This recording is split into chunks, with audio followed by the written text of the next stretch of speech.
जो लोग भगवान भोलेनाथ के भक्त होते हैं या फिर किसी भी मनोकामना की पूर्ति के लिए भगवान भोलेनाथ को प्रसन्न करना चाहते हैं, उनके लिए सोमवार का व्रत एक अच्छा उपाय है। नमस्कार, मैं हूं प्रियंका तिवारी। मेरे चैनल में आप सभी का बहुत बहुत स्वागत है। आज के इस वीडियो में मैं आपको सोमवार व्रत के बारे में बताने वाली हूं। सामान्य सोमवार का व्रत हमें किन महीनों में शुरू करना चाहिए, सोमवार व्रत में हमें भोजन क्या करना चाहिए, पूजा का समय क्या होना चाहिए, सोमवार व्रत के क्या नियम होते हैं, साथ ही साथ पूरी सोमवार व्रत की पूजा विधि भी करके दिखाने वाली हूँ। तो चलिए शुरू करते हैं। लेकिन वीडियो शुरू करने से पहले एक रिक्वेस्ट है आप सभी से कि प्लीज चैनल को सब्सक्राइब जरूर कर लिया करिए, क्योंकि मैं इसी तरह हर व्रत की पूजा विधि करके और वीडियो उपलब्ध कराती रहती हूँ।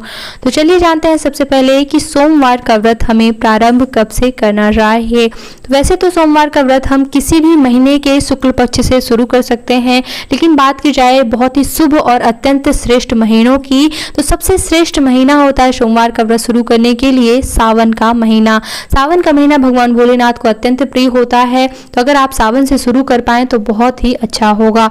इसके अलावा कई और महीने हैं, जैसे कि माघ का महीना, वैशाख का महीना और कार्तिक का महीना भी शुभ होता है सोमवार का व्रत शुरू करने के लिए। तो इन महीनों में किसी भी शुक्ल पक्ष के पहले सोमवार से आप सोमवार का व्रत शुरू कर सकते हैं।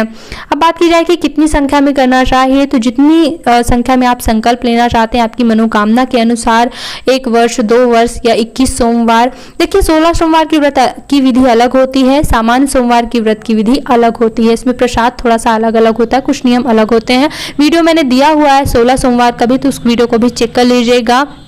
अगर आप सामान्य सोमवार का व्रत करते हैं तो उसके बारे में हम भोजन के बारे में बात कर लेते हैं कि हमें भोजन क्या करना चाहिए। तो सोमवार का व्रत हम पूर्ण रूप से फलाहार पर भी कर सकते हैं, लेकिन कई लोग एक अन्न भी ग्रहण करते हैं। बिल्कुल प्राचीन समय में अन्न ही ग्रहण किया जाता था। प्राचीन समय में जो है आटे से बनी जो है रोटी जो सीधे आंच पे सेकी जाती थी, घी और गुड़ जो है आहार के रूप में ग्रहण किया जाता था। अगर आप व्रत की कथा भी पढ़ेंगे तो उसमें भी जो है भगवान का प्रिय प्रसाद होता है आटे और गुड़ से बना चूरमा। तो आप रोटी गुड़ वगैरह खा सकते हैं। मीठा भोजन आपको करना चाहिए, नमक का त्याग करना चाहिए। पूर्ण रूप से फलाहार भी कर सकते हैं और अन्न लेके भी कर सकते हैं। अगर एक समय अन्न खाना चाहें और बहुत ही ज़्यादा कमजोरी है तो आप दोपहर में पानी वगैरह पी सकते हैं, थोड़ा सा फल वगैरह ले सकते हैं, लेकिन पेट भर भोजन दोनों टाइम नहीं करना चाहिए। ऐसा माना जाता है कि व्रत में जो है हमें संतोषजनक भोजन नहीं करना चाहिए, तभी वो व्रत कहलाता है। तो इस प्रकार से भोजन के कुछ नियम हैं। कुछ और अन्य नियम है जो सभी व्रतों की तरह ही हमें इसमें भी मान्य होते हैं, जैसा कि झूठ नहीं बोलना, चोरी नहीं करना, निंदा नहीं करना। साथ ही साथ जो है पूरे दिन, व्रत का मतलब ही ये होता है कि पूरे दिन भगवान के नाम का स्मरण किया जाए। तो आपको पूरे दिन ओम शिवाय नमः मंत्र का जाप करना चाहिए। अगर इसी के साथ ही रविवार के दिन से ही ब्रह्मचर्य व्रत का पालन करना चाहिए। सोमवार को व्रत करें और मंगलवार को स्नान आदि करने के बाद, पूजा करने के बाद जो है आप सामान्य भोजन कर सकते हैं। और व्रत की कुछ और नियम और पूजा विधि की अगर बात की जाए तो सबसे पहले आप जब भी प्रथम सोमवार का व्रत करते हैं तो स्नान ध्यान से निवृत्त हो जाने के बाद आपको व्रत का संकल्प लेना चाहिए। तो जैसे आप व्रत का संकल्प लेते हैं, अगर 21 सोमवार का व्रत का संकल्प लेते हैं तो आपको 22वें सोमवार जो है व्रत का उद्यापन करना चाहिए। और अगर आपको नहीं पता है कि हम कितने व्रत करना चाहते हैं तो आप इस प्रकार से संकल्प ले सकते हैं। संकल्प में बोलना है आपको कि मैं, अपना नाम बोल लीजिए, यथाशक्ति यथा संख्या सोमवार व्रत करने का संकल्प लेती हूँ। यथाशक्ति यथा संख्या का मतलब होता है कि जितनी मेरी सामर्थ्य होगी उतनी संख्या में मैं जो है सोमवार का व्रत करूंगी और इसके बाद जो है उद्यापन कर दूंगी। आप इस प्रकार से संकल्प ले सकते हैं। जब भी आपकी मनोकामना पूरी हो जाए तब आप उद्यापन कर सकते हैं, मनोकामना की पूर्ति के पहले भी उद्यापन कर सकते हैं। और चलिए अब बात करते हैं पूजा विधि की। तो सुबह जितनी जल्दी हो सके आप पूजा विधि कर सकते हैं। कलश स्थापना वगैरह करके आपको पूजा विधि करनी चाहिए। पूजा शुरू करने से पहले आपको एक आसन पर बैठकर सबसे पहले अपने को पवित्र जरूर कर लेना चाहिए। तो अपने ऊपर कुश की मदद से 3 बार जल डालते हुए पवित्रीकरण कीजिए और आचमन करना चाहिए। आचमन के लिए उल्टे हाथ की मदद से सीधे हाथ में जल डालते हुए ओम केशवाय नमः, ओम माधवाय नमः, ओम नारायणाय नमः और चौथी बार ओम ऋषिकेशाय नमः बोलते हुए आप हाथ धो लीजिए। इस प्रकार से आचमन करने के बाद आगे की पूजा की तैयारी में एक लकड़ी के पाटे के ऊपर पीला या लाल कपड़ा बिछाने के बाद भगवान शिव शंकर की प्रतिमा को आसन प्रदान करना चाहिए। इसके साथ ही कलश स्थापना के लिए अष्टदल कमल बनाना चाहिए। तो आप चाहें तो आटे से या फिर चावल से भी अष्टदल कमल बना सकते हैं। 8 पंखुड़ियों वाला अष्टदल कमल बनाने के बाद उसमें कलश रखें। कलश पात्र में जल डालने के बाद अक्षत, फूल, हल्दी, सुपारी, दक्षिणा इत्यादि कलश के अंदर डालें। आम के पत्ते लगाने के बाद एक कटोरी में चावल या गेहूं कलश के ऊपर रखें और दीपक रखने के साथ ही दीप कलश यहाँ पर तैयार हो जाता है।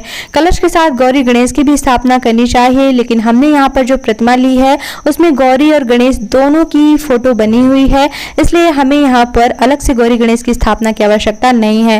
लेकिन अगर आपकी प्रतिमा में गौरी गणेश की प्रतिमा नहीं बनी हुई है तो आपको अलग से गौरी गणेश की स्थापना करना बहुत ही ज्यादा जरूरी होगा, क्योंकि बिना गौरी गणेश की पूजा के बिना कोई भी पूजा अधूरी होती है। तो सबसे पहले हम दीपक प्रज्वलित करेंगे और पूजा शुरू करने के लिए हाथ में चावल फूल लेकर भगवान का आवाहन करेंगे। तो यहाँ पर मैं पूरे शिव परिवार की प्रतिमा में जो भी सदस्य हैं सभी का एक साथ आवाहन बता देती हूँ, लेकिन आपको अलग अलग फूल चावल लेकर अलग अलग देवी देवताओं का आवाहन करना चाहिए। वीडियो लॉन्ग हो जाता है इसलिए एक साथ बता रही हूँ। तो सबसे पहले बोलना है हमें कि हे श्री गणेश, हे माता गौरी, हे भगवान कार्तिकेय, हे भगवान भोलेनाथ, हे कलश के सभी देवी देवताओं, सोमवार व्रत के पूजन हेतु मैं आपका आवाहन करती हूँ। कृपया करके इस प्रतिमा में विराजमान हो और हमारी पूजा विधियाँ स्वीकार करें। इस प्रकार से बोलते हुए आपको अलग अलग चावल फूल श्री गणेश के पास, माता गौरी के पास और शिव जी के पास जो है छोड़ना चाहिए।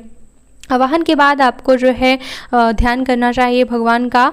तो ओम गंगणपतये नमो नमः, ओम गौरी देव्यै नमः, ओम कार्तिकेय नमः, ओम शिवाय नमः, ओम वरुणाय नमः। इस प्रकार से बोलते हुए आप ध्यान कीजिए और इसके बाद पूजा शुरू करेंगे। सबसे पहले भगवान को आसन दिया जाता है। आप पान के पत्ते पर या फूल पर भगवान को आसन दे सकते हैं और इसके बाद जो है स्नान कराना चाहिए जल से।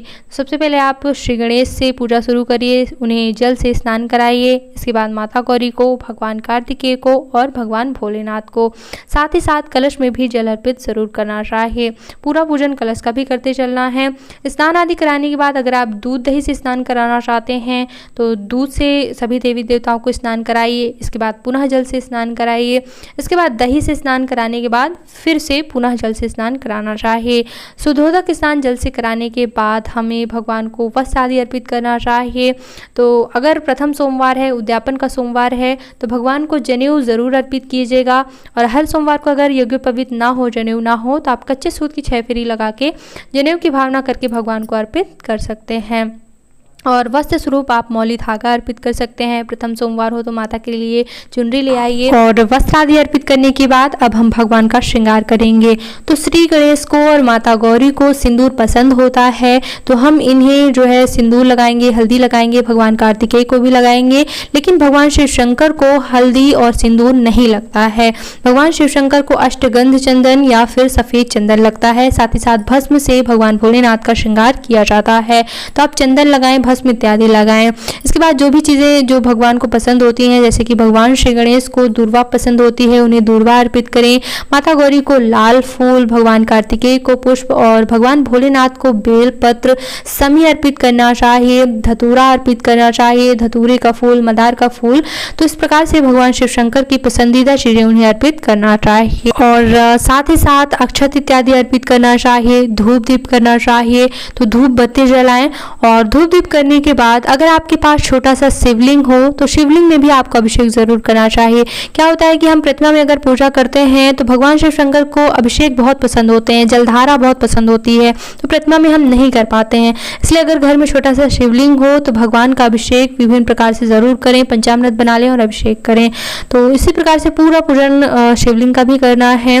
दूध दही घी शक्कर से स्नान कराने के बाद भगवान का श्रृंगार करना है। उन्हें वस्त्र जनेऊ इत्यादि अर्पित करना है। चंदन इत्यादि लगाने के बाद जो है बेलपत्र शमी अर्पित करें, फूल अर्पित करें और धूप दीप करने के बाद जो है अब हम भगवान को भोग लगाएंगे। तो जो भी आप जो है व्रत में ग्रहण करते हैं, अगर आप फलाहार पे व्रत कर रहे हैं तो फलाहार जो है भगवान को प्रसाद के रूप में अर्पित करना चाहिए, और या फिर जो भी आप ग्रहण करते हैं वो आप प्रसाद चढ़ा सकते हैं। तो फल मिठाई नैवेद्य हम भोग लगाएंगे। भोग लगाने के बाद जो है भोग में कुश की मदद से जल 3 बार ज़रूर फेरना चाहिए, और भोग इत्यादि लगाने के बाद जो है अब हम सोमवार की व्रत कथा पढ़ेंगे और सुनेंगे। अगर व्रत कथा पुस्तक हो तो आप सोमवार की व्रत कथा पढ़िए और सुनिए। व्रत कथा पढ़ने सुनने के बाद हमें हवन की तैयारी करना चाहिए। हर एक व्रत में हवन जरूर करना चाहिए। ऐसा माना जाता है कि अग्नि के मुख से और ब्राह्मणों के मुख से जो है भगवान सीधे, जो भी आप भगवान को चीज़ें अर्पित करते हैं वो सीधे स्वीकार करते हैं, इसलिए हवन आवश्यक होता है। तो अग्नि प्रज्वलित करके अग्निदेव का जल घुमाते हुए अक्षत चंदन पुष्प इत्यादि से पूजन कीजिए। इसके बाद आहुतियाँ दीजिए। तो हवन के लिए आप सामान्य मंत्र जैसे कि ओम आग्नेय नमः स्वाहा, ओम श्री गणेशाय नमः स्वाहा, ओम गौरी देव्यै नमः स्वाहा, ओम कार्तिकेय नमः स्वाहा, ओम शिवाय नमः स्वाहा, इस प्रकार से बोलते हुए जो है आप हवन आहुतियाँ दीजिए और इसके बाद जल घुमाते हुए हवन संपूर्ण कीजिए। आगे आरती की तैयारी के लिए दीपक की भी जल घुमाते हुए अक्षत चंदन पुष्प इत्यादि से पूजा करनी चाहिए। इसके बाद विधिवत रूप से आरती करनी चाहिए। तो भगवान भोलेनाथ की श्रद्धा के साथ आरती कीजिए। आरती करने के बाद अपने स्थान पर गोल गोल घूमते हुए प्रदक्षिणा करनी चाहिए और इसके बाद भगवान से अपनी गलतियों के लिए क्षमा याचना करनी चाहिए। मैंने अपने चैनल पर क्षमा याचना के लिए अलग से प्रार्थना बताई हुई है, हिंदी में भी संस्कृत में भी, तो उस वीडियो को चेक कर लीजिएगा। क्षमा याचना करने के बाद भगवान से अपनी मनोकामना मांगनी चाहिए। सुहागन स्त्रियां गौरी माता से सुहाग ले सकती हैं और आशीर्वाद लेने के बाद हमें भगवान को पुष्पांजलि अर्पित करना चाहिए। पुष्पांजलि अर्पित करने के साथ ही हम भगवान को विदा भी कर सकते हैं। जैसा कि अगर शिव परिवार की फोटो है तो हम रोज शिव जी की पूजा कर सकते हैं, इसलिए हम शिव जी को विदा नहीं करेंगे। लेकिन अगर हम कलश की स्थापना करते हैं, अलग से गौरी गणेश की स्थापना करते हैं कलश के साथ, तो इन्हें हमें विदा कर देना चाहिए। तो विदा करने की क्या विधि होती है? पुष्पांजलि अर्पित करने के साथ ही हमें बोलना चाहिए कि हे भगवान, जहां से आप आए हैं अपने अपने धामों को पधारिए। ऐसा बोलते हुए गौरी गणेश का और कलश का आसन पीछे खिसका कर उनको विदा कर देना चाहिए। और कलश शांत हो जाने के बाद, यानी कि दीपक शांत हो जाने के बाद, हम सारी पूजा की सामग्री विसर्जित भी कर सकते हैं। शिव परिवार की फोटो आप धीरे से जो है अपने मंदिर में रख सकते हैं, उनकी पूजा विधि रोज कर सकते हैं। इसी के साथ ही पूजा से उठने से पहले जिस आसन पे आप बैठे होते हैं उस आसन को पीछे खिसका कर आसन के नीचे का जल माथे पे अवश्य लगा लिया करिए। ऐसा करने से ही आपको पूजा का पूरा फल मिलता है। तो आसन के नीचे का जल कैसे लिया जाता है या फिर आसन कैसे लिया जाता है, क्षमा याचना का मंत्र या फिर पीरियड में व्रत कैसे करना चाहिए, बहुत सारे वीडियो, शिवलिंग कैसे निर्माण करना चाहिए, विसर्जन विधि कैसे करना चाहिए, इन सब के अलग अलग वीडियोस दिए हुए हैं। मेरे चैनल पर जाकर प्लेलिस्ट में सभी व्रत की पूजा विधियां हैं, उन प्लेलिस्ट में आप वीडियो चेक कर लीजिएगा। बहुत ही ज्यादा महत्वपूर्ण वीडियो हैं, उनके बिना आपका व्रत व्यर्थ हो जाता है। क्योंकि जब भी हम कोई मनोकामना मांग के व्रत करते हैं तो हर एक विधि विधान को ध्यान में रखना आवश्यक होता है। अगर हम भक्ति भाव से कर रहे हैं तब तो कोई विधि ध्यान में रखनी आवश्यक नहीं होती, लेकिन अगर मनोकामना की पूर्ति चाहते हैं तो हर एक विधि को करना ही चाहिए। तो चैनल को सब्सक्राइब कर लें, बेल आइकन पर प्रेस कर लेंगे तो मेरे आने वाले वीडियोस की नोटिफिकेशन आपको मिलते रहेंगे। ओम